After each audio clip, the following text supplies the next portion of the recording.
ketulusan mengusap kepalanya, ketulusan memeluk dia, ketulusan melemparkan dia ke sofa bermain-main, itu akan dirasakan khusus oleh anak-anak itu. Dan itu yang tidak akan lekang di hatinya sampai dia gede. Tidak peduli, nggak punya waktu. Ingatlah, durasi kita dengan anak itu nggak lama.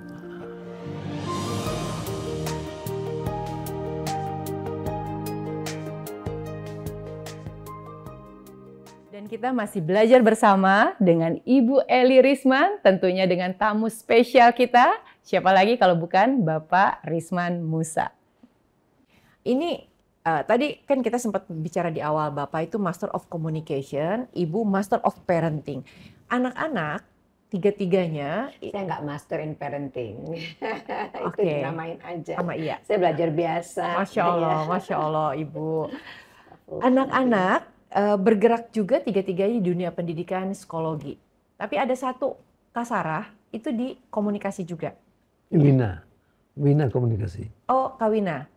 Wina yang komunikasi. Sarah komunikasi di Iya. Melbourne. S2-nya komunikasi. Iya, S2-nya maksudnya ya. Iya betul. S2-nya di Melbourne. Itu anak kami S1-nya Wina itu. Saya jadi anak kita bagaimana kita menularkannya sehari-hari. Ya. Dari sikap kita, hasrat kita.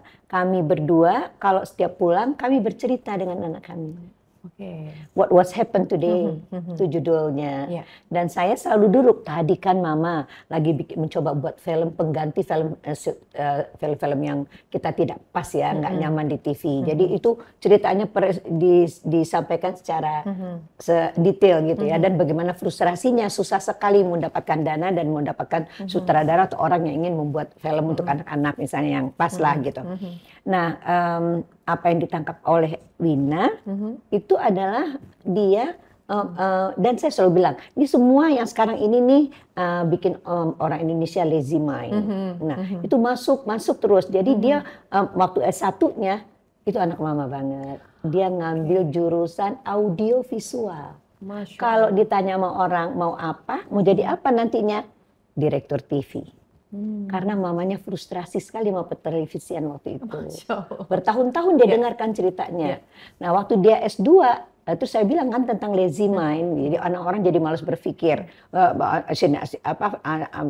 Tontonan kita ribut berantem, terus keluar kena kecelakaan, masuk rumah sakit, mundar-mandir di depan kamar, gitu ya, gitu. Jadi it's lazy mind, gitu kan. Nah jadi kami suatu hari anak bilang, oh ayah ada waktu hal tertentu bilang mereka belasan abis balik dikumpulin sama ayahnya bilang ayah mau kalian jadi dokter seperti ayah tapi menikah dulu punya anak dulu. Jadi anak-anak mau ambil S2 itu datang ke ayahnya bilang saya mau ambil S2 gitu. Ayahnya bilang tanya suamimu gitu. Pendek cerita begitu juga lah dengan masing-masing ya. Waktu Wina mau ambil S2 dia bilang saya mau ambil S2 ya. Jurusan apa kata ayahnya pendidikan.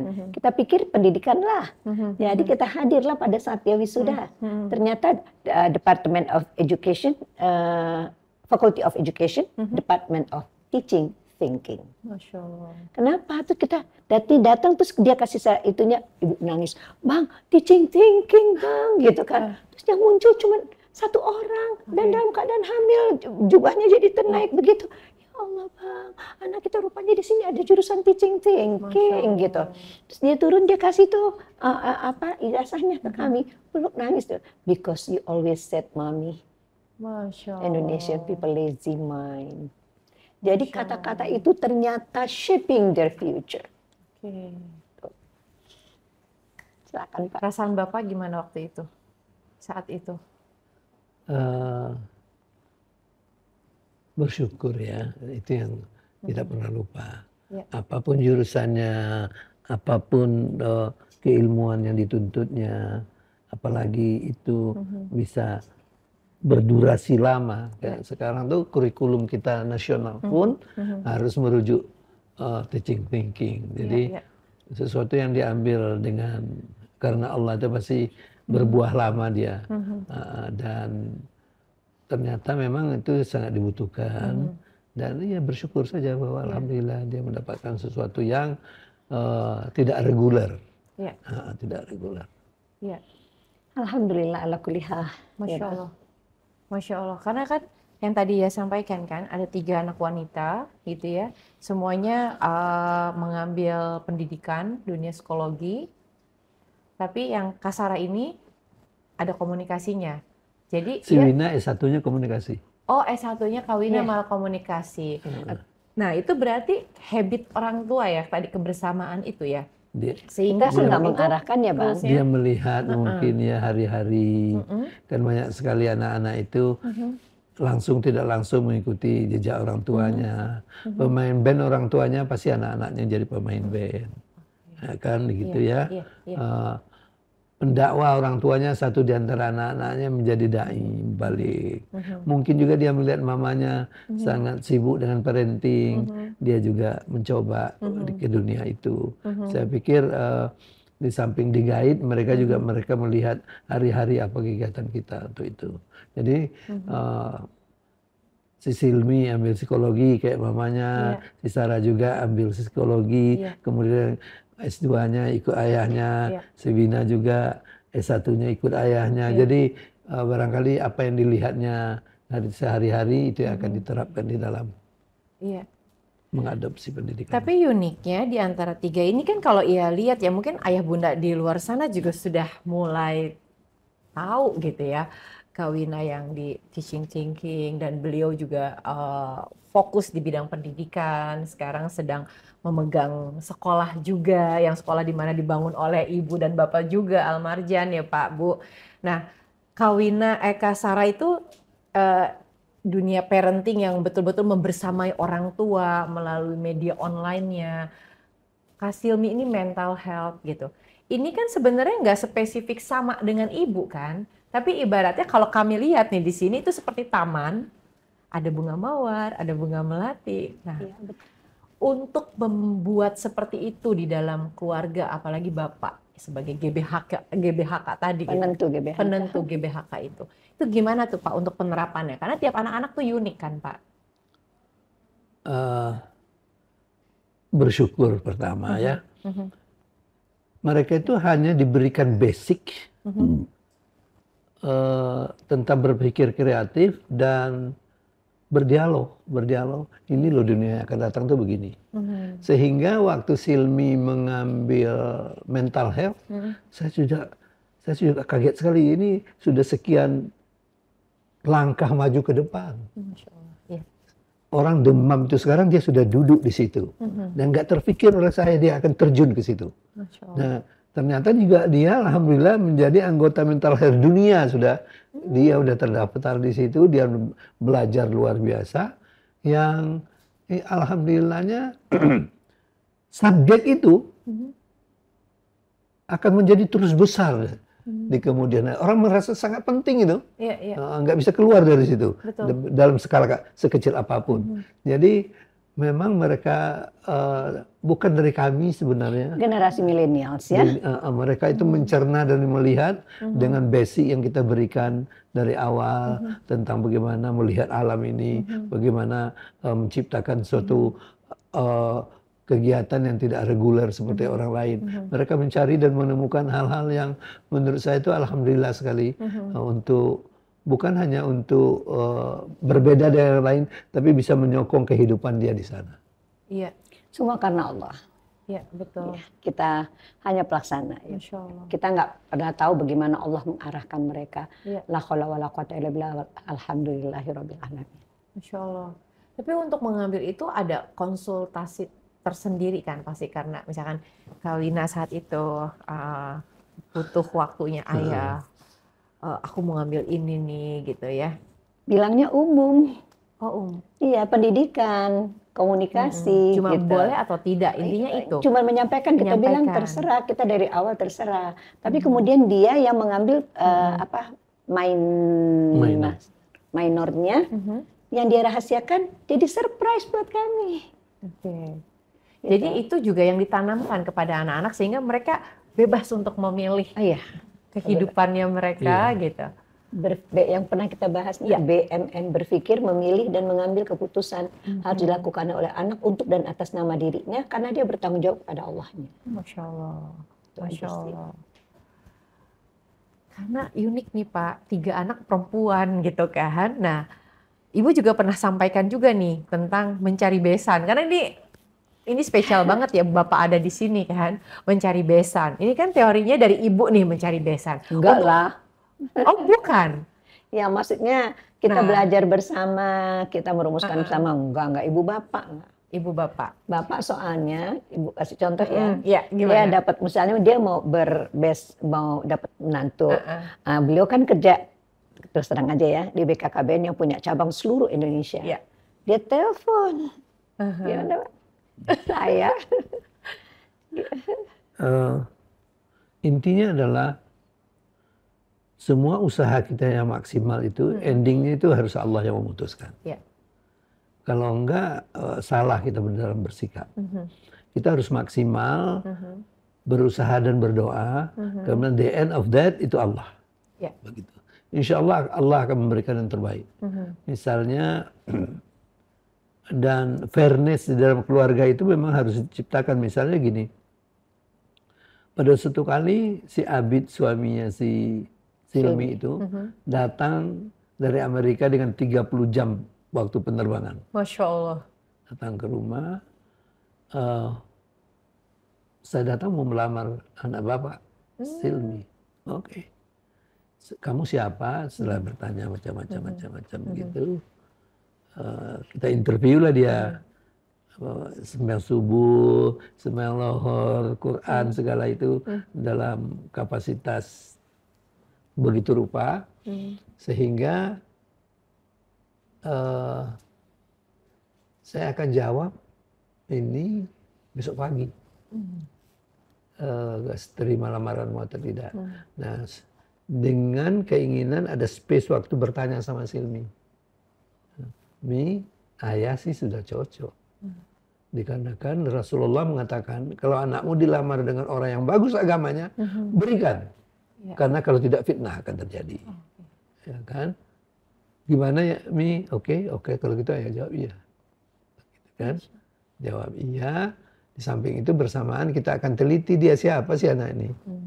Masalah Pak anak ini dengan jaringan yang ada ketemulah bahwa ini anak dari keluarga, dari besan, calon besan yang baik-baik. Masya Allah. Jadi yang paling penting di dalam hidup ini adalah kita harus rujukannya agama, bukan logika kita. Logika kita yang diasah oleh agama itu menarik sekali. Harus rujukannya kita rujuk ke agama. Bagaimana sih dalam menyikapi lamaran? Bagaimana sih dalam melamar? Kalau agama mengatakan oke, kita oke. Karena agama itu Allah di baliknya. Jadi di atasnya. Itulah yang menyebabkan kita itu dalam memutuskan sesuatu kalau agama dasarnya nyaman. Adapun terjadi kemudian friksi-friksi kecil, itu jamak lah ya. Asal pemilihan awal itu kita sertakan Allah di sana.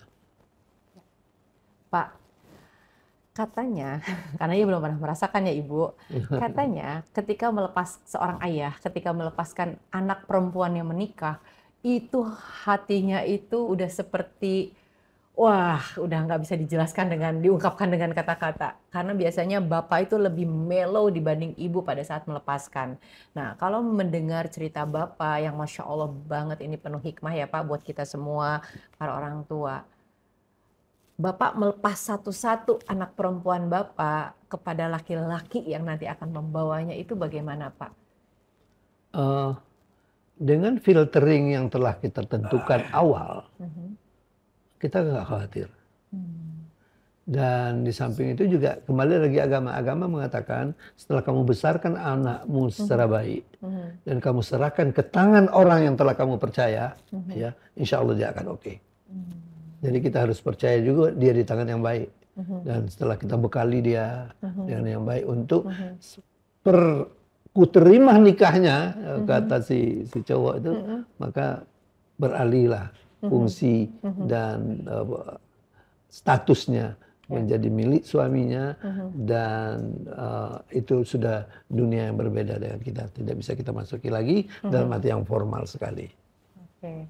Nah, untuk ayah-ayah nih yang di rumah, jadi apa nih yang harus dipegang fondasi dasar untuk menjadi seorang ayah untuk bisa sampai di tahap yang seperti yang sekarang Bapak sedang lakukan? Saya sangat konvensional resep saya, tetapi mungkin mulia ya, yaitu Amin. setiap langkah itu ada Allah. Itu harus fungsikan dulu. Misalnya dalam mencari menantu, bagaimana sih kata Allah?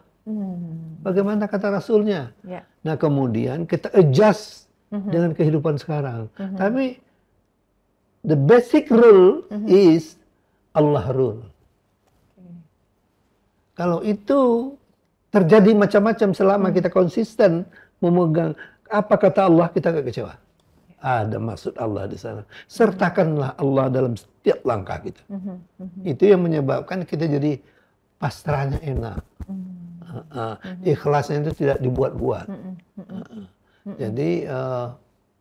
Jadi puas kita karena Allah itu pasti akan memberikan yang terbaik. Dalam waktu yang terbaik dan timing yang tepat untuk itu. Anak itu kan pasti, apalagi yang dekat dengan ayah, pasti pengennya idealnya setelah mendapatkan nasihat secara spiritual, pengennya kan kayak ayah gitu. Apalagi yang memang emosionalnya itu sudah terbangun. Nah, ada nggak sih Pak dari anak-anaknya Bapak misalkan berkeluh kesah, tanpa maksud untuk membuka ya, tapi berkeluh kesah sehingga Bapak sendiri juga akhirnya kembali peran, nggak bisa dipungkiri anak sudah menjadi tanggung jawab, tapi peran seorang bapak, karena kan ia melihat, mungkin teman-teman semua di sini juga, ayah bunda di sini juga melihat Bapak Masya Allah tabarakallah gitu ya, dalam bersamai dan mendampingi anak-anak dan istri itu. Sejak mereka awal tahu dia milik dalam arti tanda kutip suaminya, dia membatasi untuk berkeluh kesah pada kita. Masya Allah. Dia merasakan itu problem dia. Nah, biarpun kita udah cium-cium itu, tapi dia tidak mau membeberkan secara utuh. Dia akan mencari solusi di antara mereka. Karena bahayanya kalau kita ikut campur, kita bagaimanapun sudah outsider ya, orang di luar kehidupan mereka. Nah, biarpun kita bisa masuk dalam hal-hal yang tidak prinsip dalam kehidupan mereka. Tapi dalam kehidupan yang prinsip sekali, kecuali perceraian itu lain ya, ada aturan-aturannya. Masalah hidup tuh mereka tahu kok, bahwa semua perkawinan itu pasti ada punya masalah. Dan mereka akan deal sendiri dengan masalah itu. Jadi saya suka sekali kedewasaan mereka itu, sehingga tidak melibatkan, biarpun mudah-mudahan tidak ada yang serius. Biarpun ada misalnya tidak serius yang kita harapkan. Biasalah friksi terjadi, satu rahim saja bisa berbeda pendapat dan sikap, kan? Apalagi dua insan yang berbeda dibesarkan, berbeda orang tua, berbeda etnik mungkin ya, suku bangsa. Akan terjadilah friksi-friksi yang insya Allah dengan bekal yang kita tanamkan sama dia, dengan bekal suaminya yang kita pilih yang bagus, akan terpecahkan masalah itu. Masya Allah. Bu, itu dari Bapak. Nah, dari Ibu ada nggak anak-anak? Ma, ayah dong, tolong dong, gitu, untuk mengkomunikasikan. Atau ayah lucu banget nih, aku jadi susah nih untuk mau bicara serius nih sama ayah, misalkan gitu. Pertama, alhamdulillahirrabbilalamin ya. Bapak itu selalu yang Ibu syukuri juga mengajak berunding. Masya Allah. Jadi setiap apa yang kita mau bikin tuh kita benar-benar ngomonginnya sampai detail. Jadi kalau misalnya anak ada bermasalah, kita juga ngomong. Bapak bilang biarin aja, gitu. Udah biarin. Gitu. Ada suami. Kecuali yang serius sekali. Kecuali yang serius lagi. Tapi kita alhamdulillah nggak nyampe lah yang serius sekali ya Bang. Kalau yang kecil-kecil itu let them take care of themselves. Gitu. Jadi biarin, karena itu juga pelajaran hidup bagi mereka. Cuman biasanya nggak tahan emaknya. Sebab ayah bilang be strong. Oke, tahan gitu. Jadi ya kita tahan dan kita tunggu. Nah itu proses yang buat seorang ibu menyakitkan, tapi itu harus dilalui memang oleh anak-anak gitu. Jadi kita diam-diam misalnya kalau bisa diperlukan bantuan, saya diam-diam nggak ngomong sama bapak lagi gitu. Masya Allah. Tapi ini be strong. Itu berarti kan komunikasi itu nggak pernah habis ya. Sampai anak-anak itu Sampai udah punya cucu cucu sampai ini tetap terjaga terus sama bapak sama ibu ya. Iya, sampai cucu. Dan saling mengingatkannya itu. Tapi berbeda ininya, berbeda bobotnya. Atau bagaimana Pak? Cara pendekatan perempuan dengan laki-laki berbeda ya. Okay. Kalau laki-laki cenderung highlight aja dia. Highlight aja, garis-garis besar. Kalau ibu merasuk hal-hal yang kecil, hal-hal yang kecil. Sehingga yang menarik adalah bahwa yang saya rasa di atas semua itu adalah kedekatan kita dengan anak-anak itu masih terjaga. Alhamdulillah, Masya Allah. Dengan cucu. Dengan cucu terjaga bagus. Beberapa rahasia anak-anak itu yang tidak dikomunikasikan kepada yang lain, dikomunikasikan kepada kita. Ini masih rahasia loh ya, jangan disebar dulu, ayah dan saya aja yang tahu.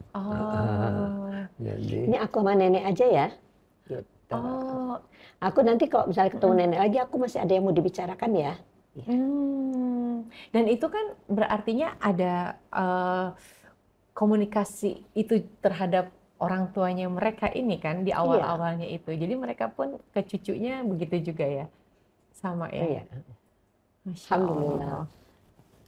Bapak Ibu, ini nggak akan pernah habis kalau kita bicara dengan Bapak dan Ibu ya. Ayah Bunda juga pasti juga banyak banget, cuma karena ini kita satu arah gitu ya. Jadi berusaha untuk menyampaikan sedikit demi sedikit, yang pertanyaannya pasti banyak banget.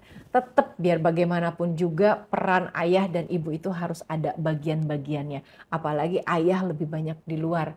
Meskipun tadi baiti janati itu di rumah, tapi ayah lebih banyak peran di luar. Nah untuk pembagiannya bagaimana supaya porsinya itu seimbang.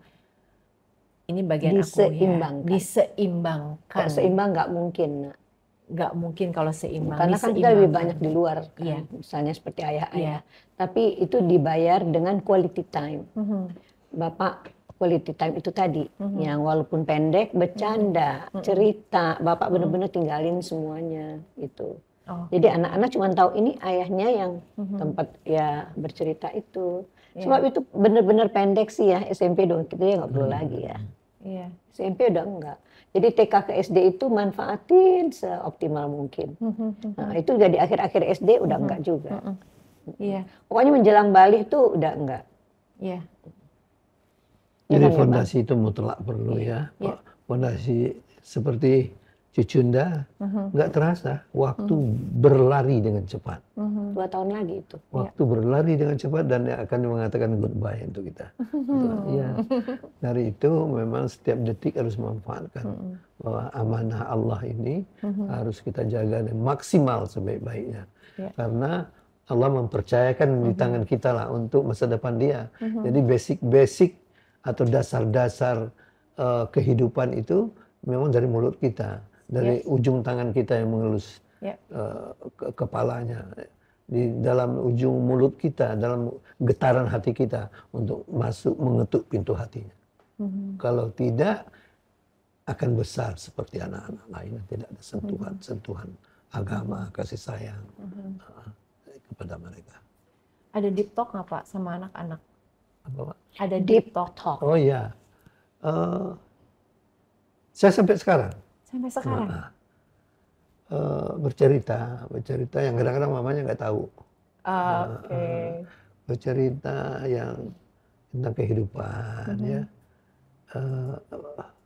Biarpun dia tahu juga bahwa ayahnya senang highlight, tapi menarik diceritakan, ya kan. Tapi tentunya tidak sangat emosional. Emosional mungkin dengan mamanya. Jalinan komunikasi itu memang terus kita adakan sehingga kalau mereka itu sakit sangat terasa, wah bahagian dari tubuh kita akan terasa sakit ya. Jadi biarpun sampai sekarang masih terasa hubungan saya dengan mereka itu. Deep talk-nya itu memang dikasih ruang atau waktu yang memang berbeda ya? Mereka rata-rata sangat mandiri ya. Kalau yang tidak perlu nggak diceritakan. Jadi yang inti-inti mereka sangat bisa memilah mana yang bisa didiskusikan, mana yang tidak.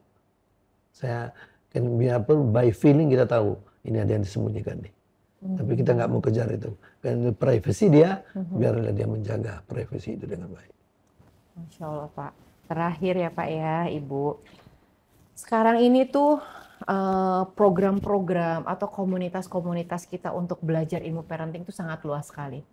Dan Alhamdulillah, Masya Allah, tabarakallah. Ya. Dan saat ini yang jadi fenomenanya justru perempuan-perempuan tuh Bu, Pak, yang banyak sekali mengejar, baik itu ke majelis taklim ataupun ke seminar-seminar. Mayoritas itu perempuan, karena laki-laki sibuk kerja. Jadi kalau porsi menuntut ilmunya, bahasanya lebih banyak perempuan.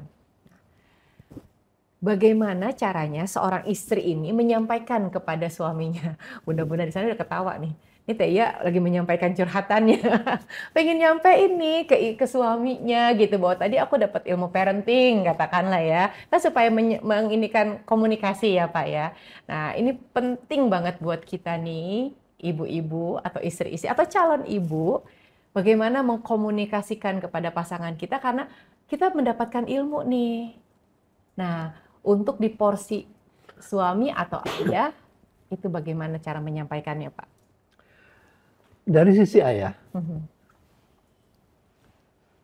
satu yang sangat basic adalah jangan menggurui. Jangan menggurui.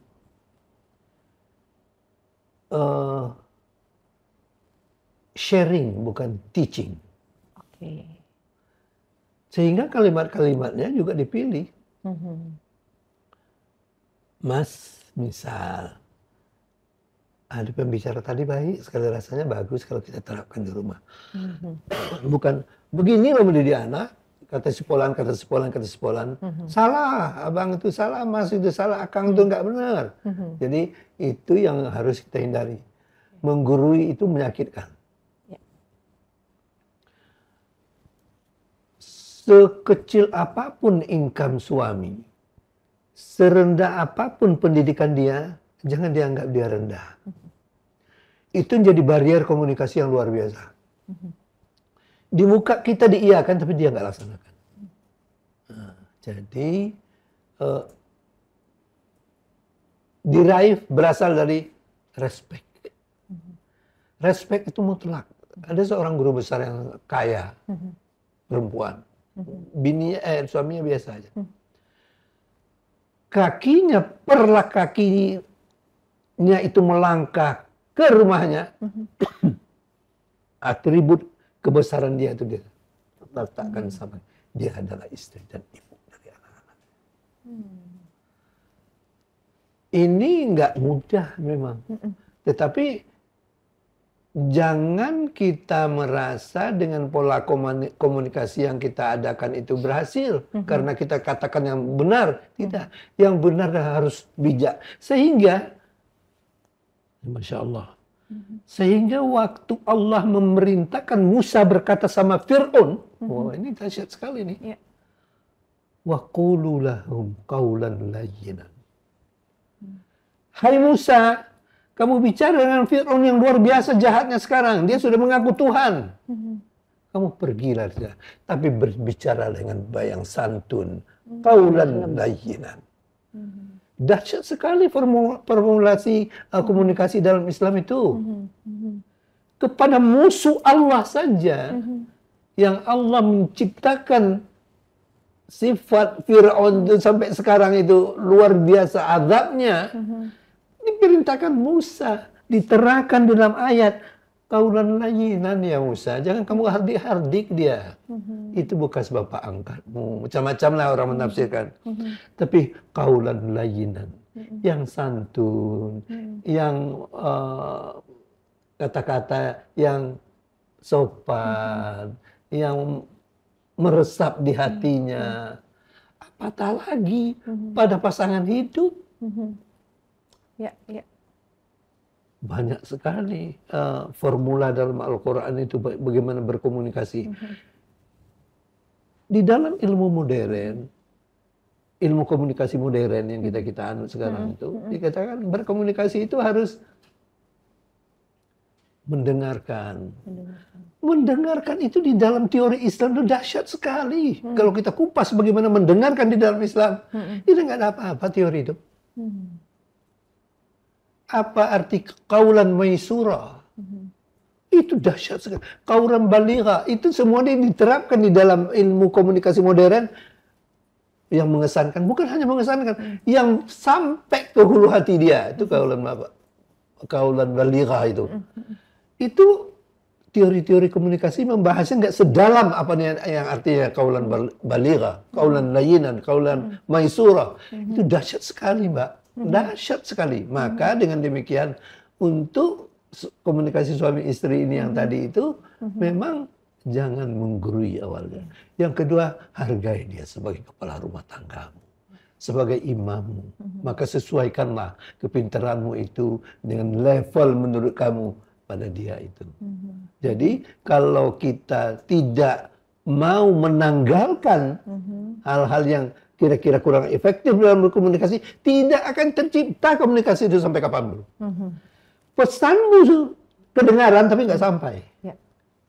Apa itu yang kamu inginkan? Kan gitu jadinya. Ya. Nah, maka cobalah dibikin formulanya yang seakan-akan, bukan seakan-akan, yang formulanya yang menarik, yang terduduk suami itu mendengarkan kompromi kamu yang kamu usulkan itu.